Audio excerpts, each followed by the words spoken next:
Welcome प्यारे बच्चों, आप सभी का स्वागत है हमारे चैनल नगीन ग्रुप ऑफ स्टडीज़ पर। एक और नई वीडियो में आप सभी बच्चों का स्वागत है।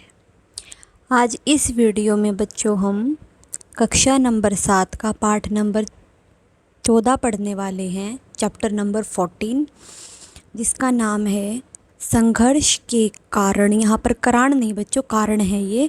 संघर्ष के कारण मैं तुनुक मिजाज हो गया धनराज। आज हम इस पाठ को पढ़ेंगे और समझेंगे कि इसमें हमें क्या बताया गया है। सबसे पहले हम देखते हैं कि जैसे कि बच्चों हमें पाठ के नाम से ही पता चल रहा है कि मैं संघर्ष के कारण मैं तुनुक मिजाज हो गया धनराज। धनराज इसमें किसी का नाम है, तो इसमें धनराज के बारे में हमें बताया गया कि धनराज के जीवन में इतने संघर्ष थे, इतनी कठिनाइयों का सामना किया कि वो उन सभी संघर्ष के कारण तुनुक मिजाज हो गया है। तो हमें इसके जीवन की छोटी बड़ी सभी घटनाओं के बारे में पाठ में बताया गया है। तो चलिए बच्चों, हम पाठ को पढ़कर जानते हैं कि धनराज के बारे में हमें क्या बताया गया है। सबसे पहले हम जानेंगे इस पाठ के लेखक या फिर लेखिका कौन है। इस पाठ की लेखिका हैं विनीता पांडे। कौन है बच्चों इस पाठ की लेखिका? विनीता पांडे। चलिए अब हम पाठ का सार पढ़ते हैं और जानने की कोशिश करते हैं कि हमें पाठ में क्या बताया गया है। यह पाठ हॉकी के प्रसिद्ध खिलाड़ी धनराज पिल्ले का 35 वर्ष के हो जाने पर विनीता पांडे द्वारा लिखा गया साक्षात्कार है।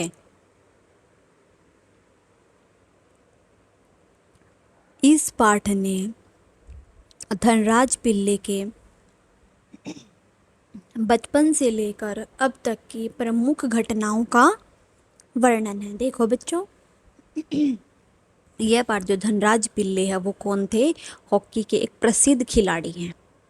और तब वो 35 वर्ष के हो जाते हैं। 35 वर्ष के होने पर, यानी कि जब जो धनराज पिल्ले है हॉकी के खिलाड़ी हैं, जब वो 35 वर्ष के थे तो विनीता पांडे ने उनके जीवन पर यह पाठ हमें बताया गया है, ये सार लिखा है।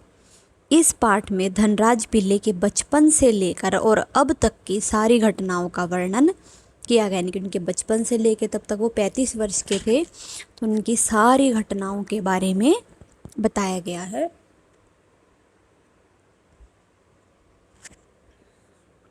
तो चलिए, साक्षात्कार यानी कि जो हमारा पाठ का सार है वो कुछ इस प्रकार से है। तो चलिए बच्चों शुरू करते हैं। धनराज पिल्ले का बचपन कठिनाइयों से भरा था। यानी कि जो धनराज पिल्ले उनका बचपन है, उनके बचपन में बहुत सारी कठिनाइयाँ थी, मुसीबतों से भरा हुआ था।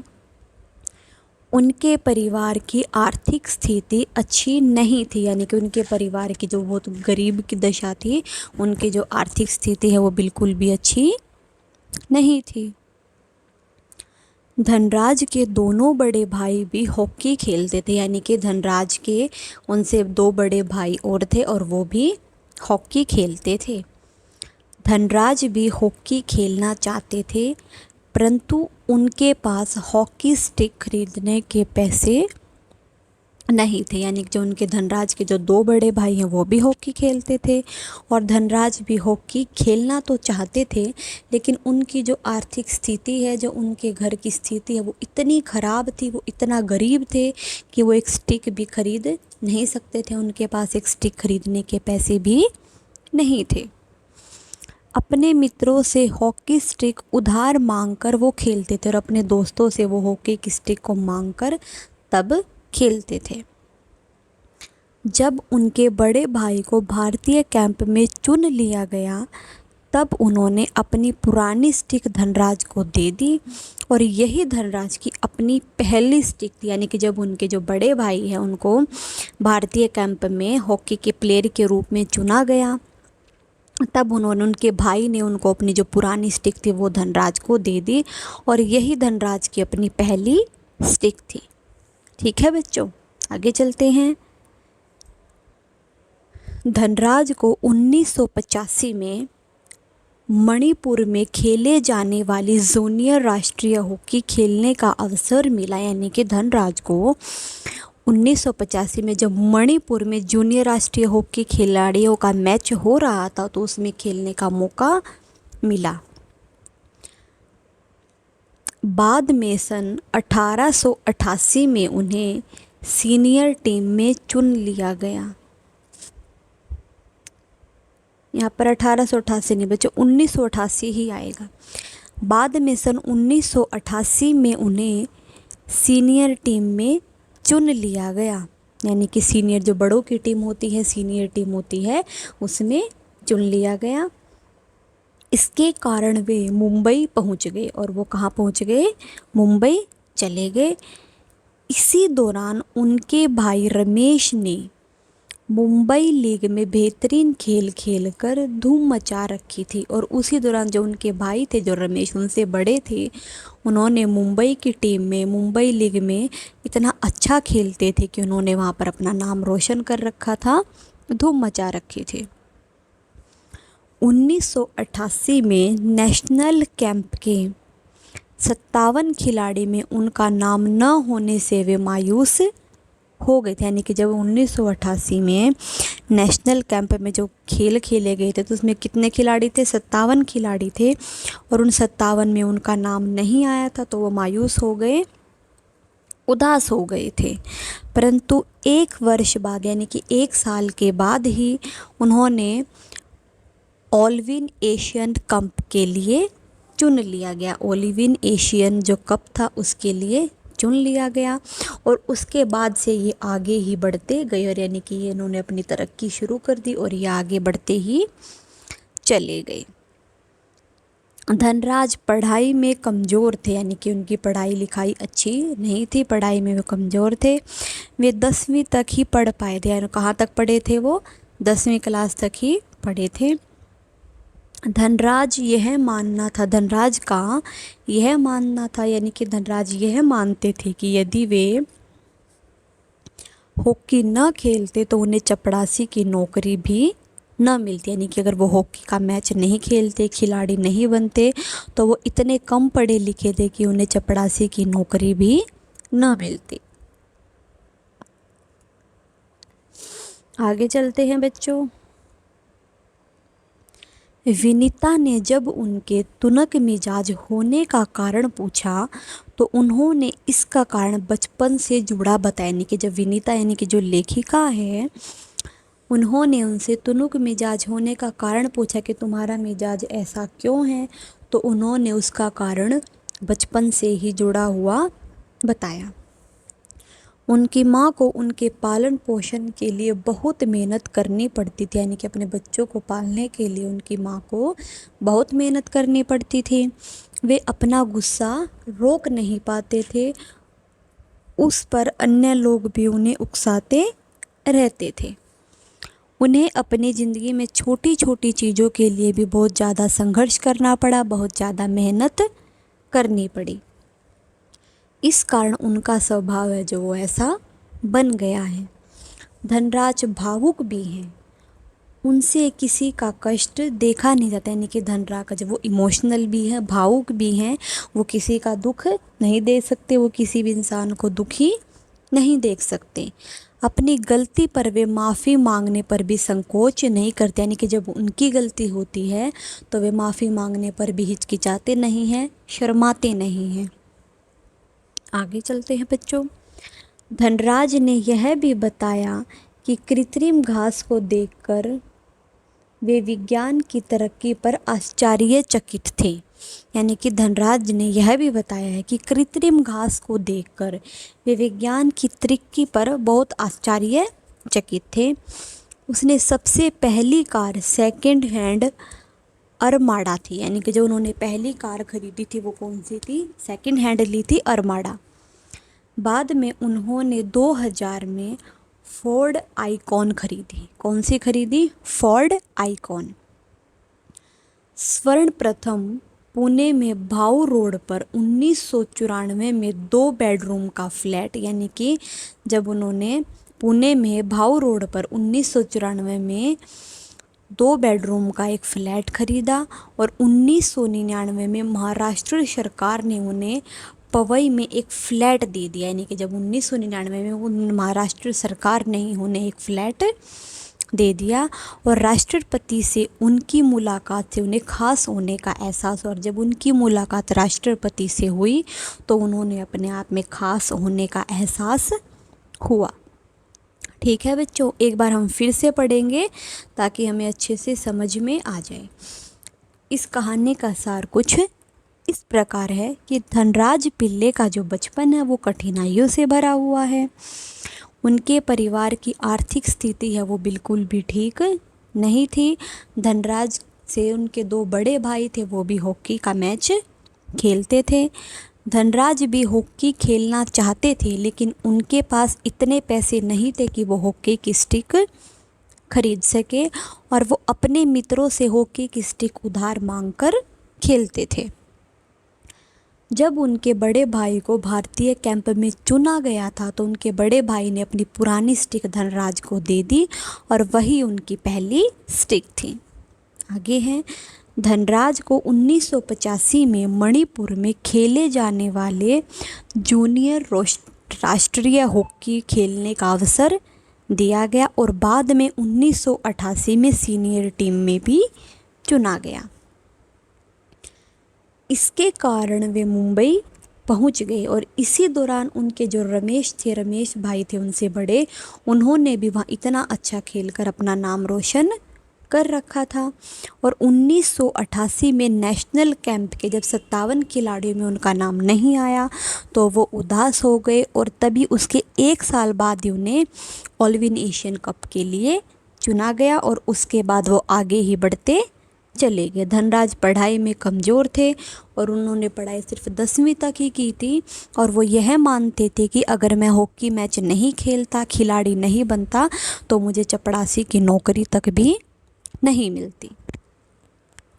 विनीता ने जब उनके तुनुक मिजाज होने का कारण पूछा तो उन्होंने उसका कारण बचपन से ही जुड़ा हुआ बताया कि उनके घर की आर्थिक स्थिति इतनी ख़राब थी कि उनकी मां ने उनके पालन पोषण के लिए भी बहुत मेहनत करनी पड़ती थी। वे अपना गुस्सा नहीं रोक पाते थे और वे सब पर उकस जाते थे। उन्हें अपनी ज़िंदगी में छोटी छोटी चीज़ों के लिए भी बहुत मेहनत करनी पड़ती थी, बहुत संघर्ष करना पड़ता था। इस कारण उनका स्वभाव ऐसा बन गया और धनराज भावुक भी थे, वो किसी को दुखी नहीं देख सकते थे और वो अपनी गलती पर माफ़ी मांगने में भी शर्माते नहीं थे। धनराज ने यह भी बताया कि कृत्रिम घास को देखकर वे विज्ञानों की तरक्की पर आश्चर्यचकित हैं। उनकी पहली जो कार है वो सेकंड हैंड अरमाडा थी। बाद में उन्होंने 2000 में फोर्ड आइकन खरीदी और पुणे में भाऊ रोड पर 1994 में 2 रूम का फ्लैट खरीदा और 1999 में महाराष्ट्र सरकार ने उन्हें पवई में एक फ्लैट दे दिया और राष्ट्रपति से उनकी जब मुलाकात हुई तो उन्होंने अपने आप में खास एहसास हुआ। ये था बच्चों हमारा पाठ। चलिए अब हम इसके प्रश्न उत्तरों को करेंगे। सबसे पहले हम करेंगे साक्षात्कार, यानी कि जो पाठ से संबंधित प्रश्न हैं, और इसमें हमारा पहला प्रश्न है, साक्षात्कार पढ़कर यानी कि पाठ को पढ़कर आपके मन में धनराज पिल्ले की कैसी छवि उभरती है, वर्णन कीजिए। यानी कि आप उसके बारे में क्या सोचते हो, आपके मन में क्या छवि आती है, तो आप उसके बारे में बताइए, वर्णन कीजिए। साक्षात्कार पढ़कर यानी कि पाठ पढ़कर हमारे मन में धनराज पिल्ले की यही छवि उभरती है कि वह दुबले पतले से दिखने वाले भारत के एक साधारण मध्यवर्गीय परिवार में जन्मे किसी आम युवक जैसे ही हैं। यानी कि हम ये सोचते हैं कि जब वो इतने गरीब थे, उनकी आर्थिक स्थिति अच्छी नहीं थी, वो दुबले पतले दिखने में तो वो कैसे होंगे, बिल्कुल दुबले पतले होंगे। और जो भारत के एक साधारण या मध्यवर्गीय परिवार यानी कि जो मिडिल क्लास फैमिली में होने वाले आम से आदमी होते हैं वैसे दिखते हैं।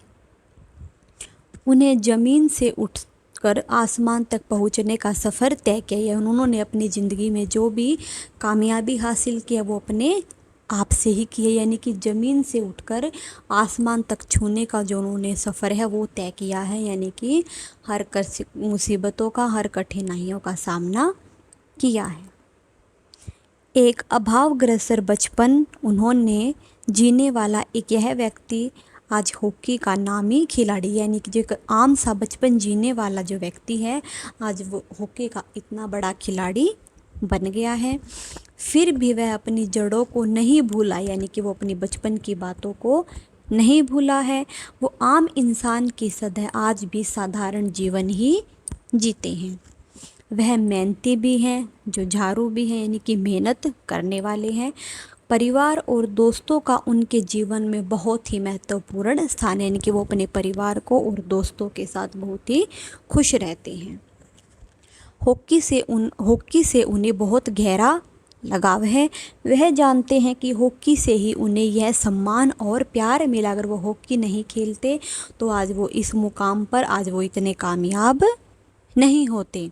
वह एक सरल हृदय और भावुक व्यक्ति। ये था हमारा प्रश्न नंबर 1। अब चलते हैं बच्चों प्रश्न नंबर 2 पर।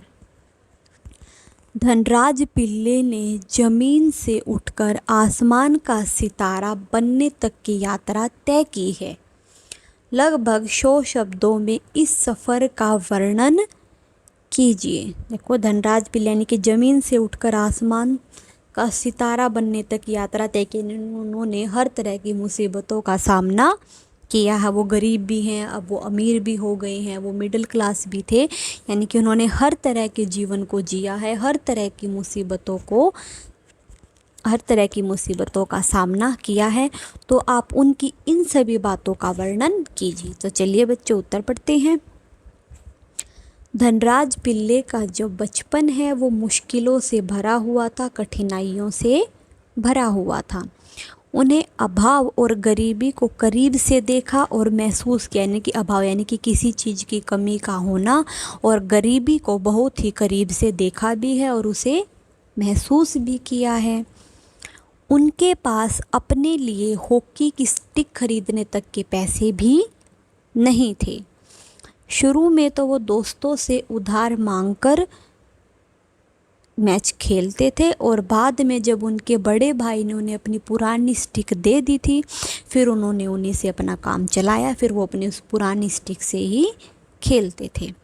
आखिरकार जिन्होंने इतनी मेहनत की है वो उनकी कामयाब हो गई है, उनकी मेहनत रंग लाई है।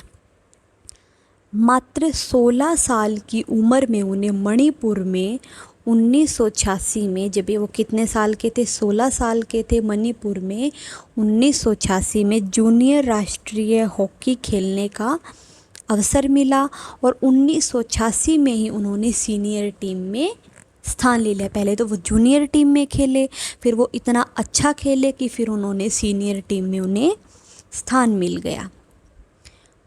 उस वर्ष अपने बड़े भाई रमेश के साथ मिलकर उन्होंने मुंबई लीग में अपना बेहतरीन नाम जमाया और इतना अच्छा खेला कि उन्होंने वहाँ पे अपनी धूम मचाई। अतः 1989 में उन्हें ऑलविन एशियन कप के लिए चुन लिया गया, और उसके बाद शुरू में हुई उनकी सफलता की कहानी और फिर कभी पीछे मुड़कर नहीं देखा, यानी कि वो अपनी सफलता में आगे बढ़ते ही चले गए। ये था हमारा प्रश्न नंबर 2। अब चलते हैं बच्चों प्रश्न नंबर 3। मेरी माँ ने मुझे अपनी प्रसिद्धि को विनम्रता से संभालने की सीख दी है। धनराज पिल्ले की इस बात का क्या अर्थ है कि मेरी माँ ने मुझे अपनी प्रसिद्धि यानी कि अपनी कामयाबी को विनम्रता से संभालने की सीख दी है। तो आप जो धनराज पिल्ले ने ये बात की है, जिस बात कही है, ये कथन कहा है, तो आप इसका अर्थ बताइए। तो चलिए उत्तर पढ़कर जानते हैं। धनराज पिल्ले कहते हैं कि उनकी माँ ने उन्हें प्रसिद्धि को विनम्रता से संभालने की सीख दी है। तो इसका अर्थ है प्रसिद्धि पाकर यानी कि कामयाबी को पाकर स्वयं को यानी कि अपने आप को इतना बड़ा नहीं समझ लेना चाहिए कि वह दूसरों का आदर और सम्मान करना ही भूल जाए। यानी कोई इंसान बड़ा बन जाता है, वो अमीर बन जाता है, तो उसे अपने आप को इतना बड़ा, इतना कामयाब नहीं समझना चाहिए कि वो किसी दूसरे का आदर और सम्मान ही भूल जाए। सफलता की सीढ़ियाँ चढ़कर बीते दिन भुला देना जरा भी समझदारी। जब वो पहले गरीब होते हैं और फिर हम अमीर हो जाते हैं, सफलता की तरफ बढ़ जाते हैं, तो यह हमारी बात अच्छी नहीं है कि हम अपने बीते हुए दिनों को भूल जाएं। धनराज की माँ ने उन्हें यही सीखने की कोशिश की है, यही सिखाने की कोशिश की है कि सफलता पाकर हमें घमंड नहीं करना चाहिए और अधिक नर्म हो जाना चाहिए, तभी प्रसिद्धि, मान सम्मान साथ रहती है। ये थे हमारे साक्षात्कार से प्रश्न। आगे है बच्चों साक्षात्कार से आगे के प्रश्न, और उसमें हमारा पहला प्रश्न है, ध्यानचंद को हॉकी का जादूगर कहा जाता है। क्यों, पता कीजिए। यानी कि ध्यानचंद को हॉकी का जादूगर कहा है, तो क्यों कहा है? चलिए बच्चों उत्तर पढ़कर जानते हैं। मेजर ध्यानचंद हॉकी के एक प्रसिद्ध खिलाड़ी थे, यानी कि बहुत ही फेमस खिलाड़ी थे। हॉकी की स्टिक हाथ में लेकर वह किसी जादूगर की भांति विपक्षी टीम के सदस्यों को बीच से गेंद निकाल कर ले जाते थे। यानी कि हॉकी स्टिक को हाथ में लेकर वह चाहे कितने भी प्रसिद्ध खिलाड़ी क्यों ना हो, वो एक जादूगर की तरह उनके बीच में से गेंद को निकाल कर ले जाते थे। वह हॉकी खेलने में बहुत माहिर थे, बहुत अच्छी हॉकी खेलते थे। उनके दांव पे समझ पाना अत्यधिक कठिन था। उन्हें हराना तो दूर की बात, यानी कि वो इतने अच्छे हॉकी के खिलाड़ी थे कि उनका जो तरीका होता था, जो उनके जो दांव पेच होते थे, उनको समझ पाना बहुत ही कठिन था, और उन्हें हराना तो बहुत ही दूर की बात है, यानी कि बहुत ही मुश्किल काम है। लोग उन्हें हॉकी खेलता देखकर दांतों तले उंगली दबा लेते थे, यानी कि हैरान हो जाते थे। यही कारण था कि उन्हें हॉकी का जादूगर कहा जाता है। ये था हमारा प्रश्न नंबर 1। अब चलते हैं बच्चों प्रश्न नंबर 2। किन विशेषताओं के कारण हॉकी भारत का राष्ट्रीय खेल माना जाता है? कि ऐसी क्या बात है कि हॉकी को भारत का राष्ट्रीय खेल माना जाता है? तो चलिए बच्चों उत्तर पढ़कर जानते हैं। हॉकी एक प्राचीन खेल है, यानी कि एक बहुत ही पुराना खेल है। यह पुराने समय से भारत में खेला जाता रहा, यानी कि पुराने समय से ये भारत में खेलते रहे हैं। इसके प्रति लोगों का आकर्षण और रुचि कभी कम नहीं हुआ है, यानी कि जो इसके प्रति जो आकर्षण है या फिर लोगों की जो रुचि है वो कभी कम नहीं हुई है। हॉकी खेलने के लिए बहुत अधिक साधन और धन जुटाने की भी आवश्यकता नहीं होती है, और सीमित संसाधन में खेला जाने वाला यह खेल निरंतर विकसित और प्रचलित होता रहा, इसलिए इसे भारत का राष्ट्रीय खेल माना जाता है। ये था हमारा प्रश्न नंबर 2। अब चलते हैं बच्चों प्रश्न नंबर 3 पर। आप समाचार पत्रों, पत्रिकाओं में छपे हुए साक्षात्कार पढ़ें और अपनी रुचि से किसी व्यक्ति को चुनें, तो उसके बारे में जानकारी प्राप्त कर कुछ प्रश्न तैयार करें और साक्षात्कार लें। चलिए उत्तर पढ़कर जानेंगे। रोज़ सुबह आपके घर में आने वाले समाचार पत्र को ही ले लीजिए। यह भाषा शिक्षा का महत्वपूर्ण रोचक संसाधन हो सकता है।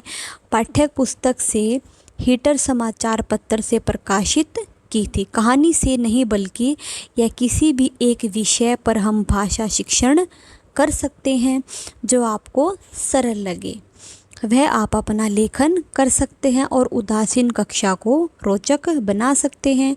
जैसे कि एक व्यक्ति अपनी नौकरी के लिए विज्ञापन दिया है और यह न्यूज़पेपर में आप एक ऐड बना सकते हैं, तो अपनी क्लास में सुना सकते हैं और कॉपी में भी लिख सकते हैं। ये था हमारा प्रश्न नंबर 3, और यही हमें हमारे साक्षात्कार से आगे के प्रश्न समाप्त होते हैं। अब है बच्चों अनुमान और कल्पना के प्रश्न, और उसमें हमारा पहला प्रश्न है, यह कोई ज़रूरी नहीं कि शोहरत पैसा भी साथ लेकर आए। क्या आप धनराज पिल्ले की इस बात से सहमत हैं? अपने अनुभव और बड़ों से बातचीत के आधार पर लिखें। यानी कि यह कोई ज़रूरी नहीं है कि जो शोहरत वो पैसा भी साथ लेकर आए। आप धनराज पिल्ले की इस बात से सहमत हैं या नहीं? तो अपने अनुभव और बड़ों की बातचीत के आधार पर हमें बताइए। यह बात एकदम सही है कि कोई ज़रूरी नहीं है कि शोहरत है जो वो पैसा साथ लेकर ही आए। इसका उदाहरण स्वयं धनराज पिल्ले का जीवन है। हॉकी का नामी खिलाड़ी बन जाने के बाद भी, यानी कि हॉकी का प्रसिद्ध खिलाड़ी हो जाने के बाद भी वह साधारण लोगों की तरह भीड़ भरे स्टेशनों पर धक्के खाते हुए लोकल ट्रेनों का इंतज़ार किया करते थे। और बात वही थी कि उन्हें शोहरत मिली थी, परंतु उस अनुपात में पैसा नहीं मिला था। धनराज पिल्ले अपवाद नहीं थे, यानी कि उनमें घमंड नहीं था। हमारे समाज में कई ऐसे उदाहरण हैं, कई ऐसे प्रसिद्ध व्यक्ति हैं कि जो गरीबी और मुफ्लित यानी कि मुश्किलों का जीवन जीने के लिए मजबूर होना पड़ा। यह मशहूर सेनाई वादक उस्ताद बिस्मिल्लाह खां का उदाहरण ले सकते हैं। उनके पास अपने इलाज के लिए पैसे नहीं थे। प्रसिद्ध साहित्यकार प्रेमचंद्र का जीवन भी उनका उदाहरण है, जो अंत तक धन के लिए संघर्ष करते हुए मृत्यु को प्राप्त हो गए। उनकी मृत्यु हो गई। ये था हमारा प्रश्न नंबर 1। अब चलते हैं प्रश्न नंबर 2। अपनी गलतियों के लिए माफ़ी मांगना आसान होता है या मुश्किल? चलिए जानते हैं। अपनी गलतियों के लिए माफ़ी मांगना बिल्कुल आसान नहीं होता, क्योंकि माफ़ी मांगने का अर्थ है किसी के सामने झुकना, अपने को छोटा बनाना। यह प्राय अपने स्वाभिमान को ठेस पहुंचाने जैसा होता है। आगे है, क्या आप और आपके आसपास के लोग अपनी गलतियों के लिए माफ़ी मांग लेते हैं? नहीं, कई बार तो लोग अपनी गलतियां मानने को भी तैयार नहीं होते और माफ़ी मांगना तो दूर की बात, यानी कि अपनी गलती तक नहीं मानते तो माफ़ी तो कहाँ मांगेंगे। आगे है, माफ़ी मांगना मुश्किल होता है या फिर माफ़ करना? अपने अनुभव के आधार पर लिखिए।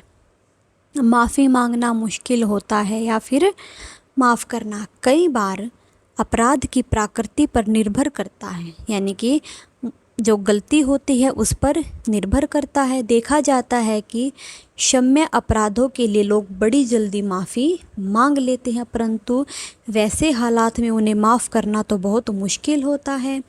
वहीं दूसरी और छोटी बड़ी गलतियों में माफ़ी मांगना लोग अपनी शान के खिलाफ समझते हैं, बल्कि माफ़ करने वाले कई बार बिना मांगे ऐसे मामलों में माफ़ी दे देते हैं। ये थे हमारे अनुमान और कल्पना के प्रश्न। आगे हैं भाषा की बात के प्रश्न, और उसमें हमारा पहला प्रश्न है, नीचे कुछ शब्द लिखे हैं जिनमें अलग अलग प्रत्ययों के कारण बारीक सा अंतर है, यानी कि बहुत कम अंतर है। इस अंतर को समझने के लिए इन शब्दों का वाक्य में प्रयोग कीजिए। इसकी प्रेरणा, प्रेरक, प्रेरित, संभव, संभावित, संभवतः, उत्साहित, उत्साहवर्धक, उत्साह।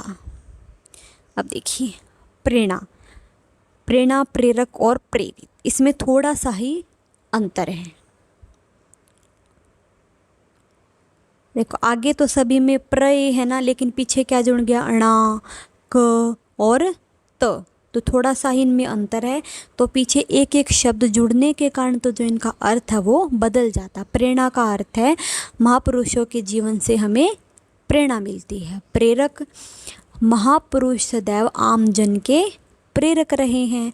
और प्रेरित, महापुरुषों का जीवन हमें सदा अच्छे कर्म करने के लिए प्रेरित करता है। आगे है संभव, संभावित, संभवतः। संभव से है, संभव है अगले महीने में दिल्ली जाऊं। संभावित, अपनी संभावित दिल्ली यात्रा के लिए मुझे तैयारी तो करनी ही होगी। और संभवतः मेरी दिल्ली यात्रा स्थापित हो जाए। अगला है बच्चों उत्साह, उत्साहित, उत्साहवर्धक। यात्रा को लेकर मेरे मन में बड़ा उत्साह है और मैं इस यात्रा को लेकर बहुत उत्साहित हूँ। कॉमनवेल्थ खेलों में दीपिका कुमारी को मिली सफलता उत्साहवर्धक थी। ये था हमारा प्रश्न नंबर 1। अब चलते हैं बच्चों प्रश्न नंबर 2 पर। तुनुक मिजाज शब्द, तुनुक और मिजाज 2 शब्दों के मिलने से बना है। क्षणिक, तनिक, तुनुक एक ही शब्द से भिन्न रूप हैं। इस प्रकार रूपांतर 2 शब्दों में भी होता है, जैसे बादल, बादर, बदरा, बदरिया, मयूर, मयूरा, मोर, दर्पण, दर्पण, दर्पण। तो शब्दकोश की सहायता लेकर एक ही शब्द के 2 या 2 से अधिक रूपों को लिखिए। कम से कम 4 शब्द और उसके अन्य रूप लिखिए। तो चलिए बच्चों उत्तर पढ़कर जानेंगे। जैसे है धरित्री, धरती और धरा, चांद, चंद्र, चंदा, समुद्र, समंदर, सागर, मनुज, मनुष्य, मानव, मानुस। ये था हमारा प्रश्न नंबर 2। अब चलते हैं बच्चों प्रश्न नंबर 3 पर। हर खेल के अपने नियम, खेलने के तौर तरीके और अपनी शब्दावली होती है। यानी कि हर खेल के अपने ही नियम होते हैं, अलग अलग ही तरीके होते हैं। तो जिस खेल में आपकी रुचि है आप उनसे संबंधित कुछ शब्द लिखिए। जैसे कि फुटबॉल के खेल से संबंधित शब्द हैं गोल, बैकिंग, पासिंग, बूट इत्यादि। तो सबसे पहले हम जानते हैं क्रिकेट। क्रिकेट बल्ला, क्रिकेट से संबंधित हम लिखेंगे क्रिकेट में बल्ला, गेंद, विकेट, बॉलिंग, रन, छक्का, चौका आदि। सिविल पॉइंट, मिड यान, मिड ऑफ, रन आउट, शतक, फील्डर, गेंदबाज, आउट, फील्डिंग आदि ऐसे कई शब्द जुड़े हुए हैं। ये था हमारा प्रश्न नंबर 3 और इसी के साथ बच्चों हमारा ये पाठ समाप्त होता है। अगली वीडियो में हम अगले पाठ को करेंगे। इस वीडियो में हमारा ये पाठ समाप्त हुआ है। इस वीडियो के लिए इतना ही। आशा है आप सभी बच्चों को ये पाठ समझ में आया होगा, इसके प्रश्न उत्तर भी समझ में आए होंगे। अगर फिर भी किसी बच्चे को कोई डाउट होता है तो बच्चों आप मुझे कमेंट करके बता सकते हैं, ताकि उस डाउट को हम अगली वीडियो में पढ़ें और उसको क्लियर कर सकें, ताकि बच्चों को पढ़ने में आसानी रहे। इस वीडियो के लिए इतना ही। धन्यवाद। आपका दिन मंगलमय हो।